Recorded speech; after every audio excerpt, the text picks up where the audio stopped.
Hey guys, আমি এখন চলে যাচ্ছি আমাদের নতুন বিল্ডিংয়ে। তো অনেক খারাপ লাগতেছে। দেখেন আমাদের জন্য হেলিকপ্টারও ওয়েট করতেছে। তো আমরা হেলিকপ্টার নিয়ে চলে যাব আমাদের নতুন বাড়িতে এবং যাই হেলিকপ্টার করে। তো উঠে গেলাম আমার নতুন বাড়ি দেখে, অনেক কষ্ট লাগতেছে। এই বাড়িতে এত বছর ছিলাম। তো আমরা উঠতেছি হেলিকপ্টার করে, যাচ্ছি আমরা আমাদের নতুন বাড়িতে।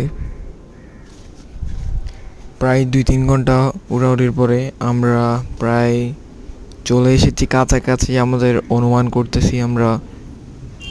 তো চলে এসেছি আমরা। দেখেন আমরা এখন ল্যান্ড করব আমাদের নতুন বাড়ি থেকে। একটা কার নাকি আমাদের জন্য ওয়েট করতেছে, সেই কারে করে চলে যাব আমাদের ট্রেন স্টেশনে। তো দেখেন সামনে আমাদের